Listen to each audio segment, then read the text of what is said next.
I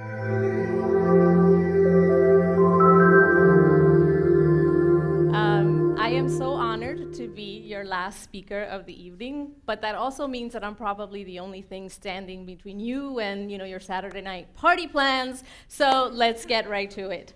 What I want to do today is talk to you a little bit about what I do, and also arm you with some knowledge that I hope will help all of us tackle this phenomenon that has come to be known as fake news. So I want to start by showing you a picture. This is what I see every day as I walk in and out of my office at the CNN studios at the Time Warner Center in New York. This is staring me in the face. CNN facts first. So you may be familiar with that slogan. It is part of our new ad campaign, and you might have seen some of our new ads on CNN that go something like this. This is an apple. Some people might try to tell you that it's a banana. They might scream banana, banana, banana over and over and over again. They might put banana in all caps. You might even start to believe that this is a banana. But it's not. This is an apple. So it's a very simple message, right? I mean, it's very much in the spirit of if it walks like a duck and talks like a duck, well, yeah, it's a duck, right? But this isn't only an ad. When our PR people put this together, they also coupled it with what has essentially become our mission statement. Or is our mission statement? Here it is. I'll let you read it. I won't read it. It talks about facts. It's what they are, why they're important, and what they're not, and why at CNN, facts come first. And I must admit, when I first saw this plastered on the wall across from my office, I was like, whoa, that's big, right? But honestly, I now like that it's there. Because for me, it is a daily reminder that my most important responsibility is to the truth. But I've been doing this for quite a while, so why do I need to be reminded of this now? Why is it there? Why do we have to make this declaration? Well, it used to be that pretty much everybody, right, save for some minority of political fringe groups on both the right and the left, used to understand the importance that journalists and an independent free press play in our society and in our democracy. It was Thomas Jefferson that said this: "Our liberty depends on our freedom of the press, and that cannot be limited without being lost." And for many journalists, freedom of the press lies in being able to uncover the truth and report the facts as accurately and fairly as we can without bias, intimidation, fear, or favor. Whether that story is about this guy over here who's doing my clicker, regular Joe Schmo, but I kid, that's my husband. Or the president of Wesleyan University, Michael Roth, or even the president of the United States.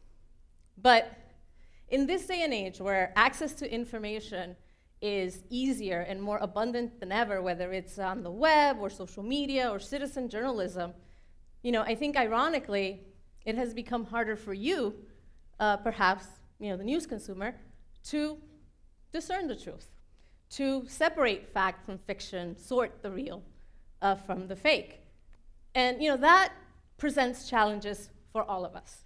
I work in an ever-changing industry, one in which the mainstream media is not necessarily the first or the only place where most people get their news these days. But we all also live in a time when the facts and the truth can be very easily manipulated and discredited. And reporters like myself and news organizations can be easily delegitimized by the impact of two simple words: fake news. But what is fake news? Well, let's talk about it, right? What does it mean? So I think in order to fully understand it, we have to consider not only what fake news actually is, but what it isn't. So there is this very real industry of fake news that consists of, here's its definition, the deliberate creation and distribution of misinformation, conspiracy theories, or hoaxes that spread quickly on social media and other websites. How many of you remember these headlines floating around Facebook during the 2016 presidential election? So, Pope Francis shocks the world, endorses Donald Trump for president, releases statement. WikiLeaks confirms Hillary Clinton sold weapons to ISIS, then drops another bombshell. Or this one, Ireland is now officially accepting Trump refugees from America. Wow, those are shocking, right, if they were true. But guess what? They're not.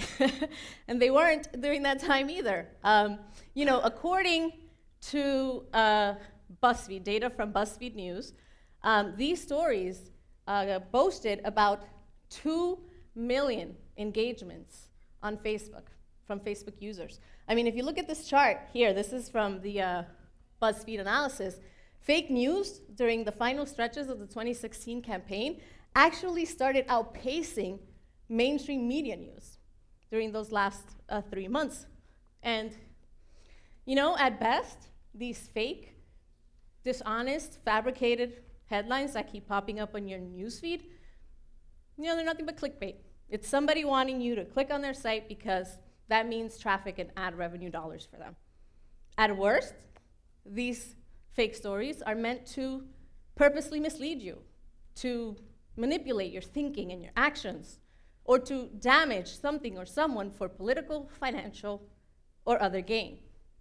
But at its most dangerous, fake news can have real life and death consequences. I mean, remember the story?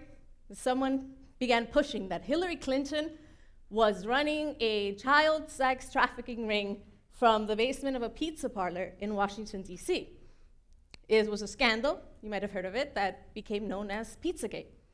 So a few weeks after somebody started pushing this conspiracy theory, a man claiming to be self-investigating those baseless accusations walked into that restaurant armed with a rifle and started shooting. And now, nobody got hurt, thankfully, but somebody could have died because somebody decided to make up this story. But here is what fake news is not. Fake news is not an inconvenient truth. It is not a factual, well-sourced, corroborated story that might reflect poorly on a person or institution, and that the subject of the story wishes was never reported or published, even when the evidence is hidden in plain sight, when we can all see that, hey, that's an apple, because I see it, that's an apple, right? But don't believe your eyes and ears, they tell you. And they do this not to challenge the facts of a story, but to attack the people and the organizations who are reporting those facts in an attempt to sow enough doubt and suspicion about the person or organization's motivations and intentions that hopefully no one will believe that very real story that they do not like or simply hopes that it goes away. Now, I know even as I'm talking to you, it's a lot to take in, right? It's very confusing. When you are being bombarded with information and news is coming at you from so many different directions, and while at the same time you are being told to distrust and question the integrity of certain media outlets, well then, who can you trust? Who can you believe? Well, I can assure you that I am not here to make that decision for you or to convince you one way or another. But what I can do is tell you a little bit about my daily process and what it is like to be a correspondent for an organization, an outlet like CNN, and what is expected and required of me when reporting a story. So every day, I get up pretty early, at 6 a.m. I'm up, and to the chagrin of this guy right here, my phone is usually pinging with updates on developing stories, things that have been happening overnight. And a lot of times, they have to do with something that's relevant to my beat, if you want to call it that. It's something happening in New York or the Northeast, or things about Latin America, immigration, politics, you name it. It runs the gamut. By 8 a.m., I'm on an editorial conference call. And this is when my team gets together and we all decide and agree upon what every bureau and correspondent will be responsible for that day. And I'm doing all of this at the same time. I'm already working, trying to get the kids off to school. I'm trying to commute into the city, but I'm already making calls. I'm trying to confirm information, call sources, secure any interviews or anything else that I need for that day. And once I feel that I have enough elements for my piece, well, then I sit down to write. And but just because I think that I have enough and I feel like I have the story down, that doesn't mean that I can just run with it, that I can run to the air and publish it on our website. No, CNN has an established level of checks that goes through multiple people. It's sort of this very rigid quality control process that my story has to pass through to make sure that whatever gets to you, the public, is fair and balanced, and also of the utmost accuracy and quality, right? And nowadays, information can travel very quickly. And we are still from the school of it's better to be right than first. Now, don't get me wrong, it's great to break a story. It's great to be the first one on it, to be the first one reporting everything about it. But the way I see it, if I am the first to be wrong, no one's going to trust me again when I am in fact right? And my career depends on trust. It depends on building and gaining and maintaining your trust. So you have to be able to believe me. So it's not, the most important thing to me is that what I put out there is accurate, that it is well researched, that it is corroborated, that it is well sourced. And CNN actually puts all of their vast resources at my disposal to make sure that that's happening. That doesn't mean that we don't get it wrong. We do. On occasion, we do. And what you'll notice is that the difference between an outlet like CNN and those that peddle deliberate fake news is that when we get it wrong, we admit it. We immediately correct the record. We let you know. We messed up. We're sorry. And you'll see us do that whenever it happens. So that is what I do, right? So now let's get to your part. What is your responsibility in all of this? How can you sort the real from the fake? How can, what can I tell you in order to help you through that? Well, here are some tips that I can give you. So how to spot and avoid fake news. So the first thing, probably the most important thing, is to confirm the source. Where's this coming from? Who's writing this? What have they written before? Do I know this organization, or is it some organization that I've never heard about? And that doesn't mean that you shouldn't trust them. It just means that you should find out who they are. Visit their website. A good thing to do is go to the website, go to the About Us section. You don't know how many stories were being thrown around during the 2016 election that were coming from sites that very clearly describe themselves as satire or pure fantasy. One of the sites where one of the most popular fake news stories of 2016 came from a website that described itself as this: one of the top-ranked websites in the world for New World Order, conspiracy theories, and alternative news. Remember the story about the Pope endorsing Donald Trump? Well, that story came from this website. A fantasy news website for pet owners. What?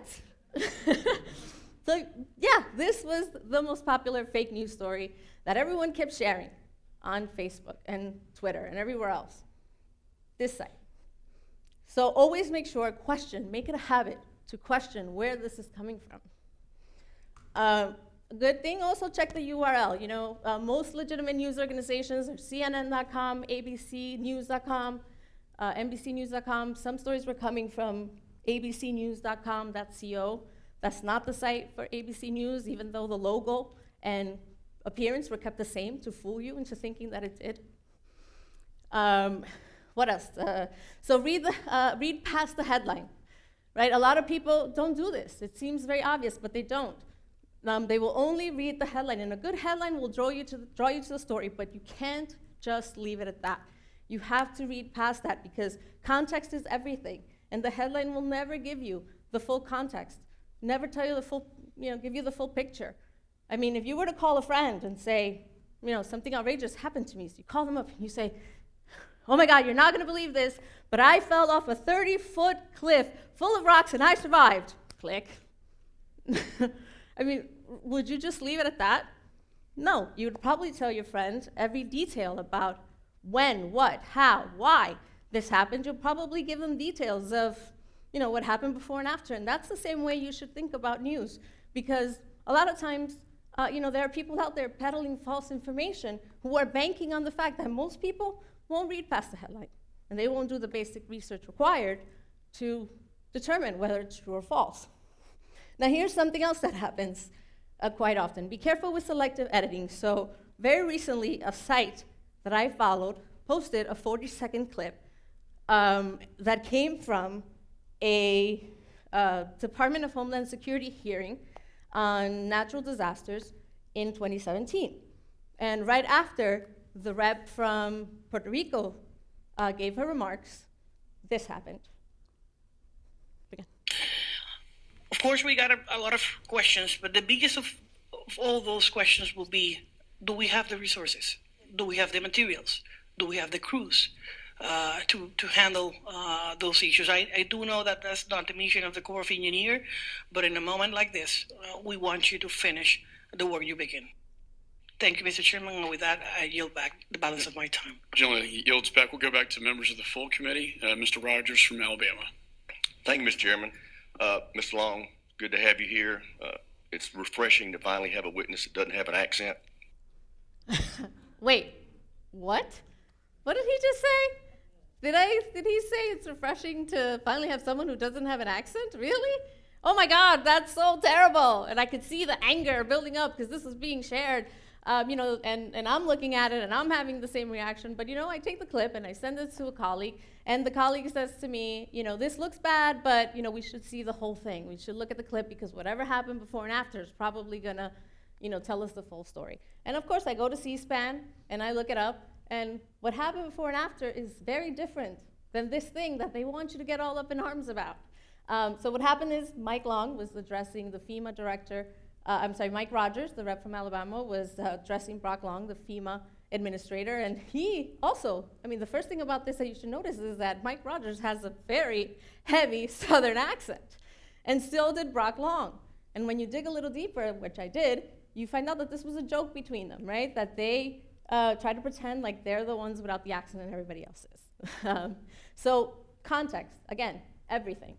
But why do people do this? Well, it's because of something that I like to call, although I didn't make up the term, the outrage industrial complex. There are people out there that want to make you mad for many reasons. They want to keep you mad.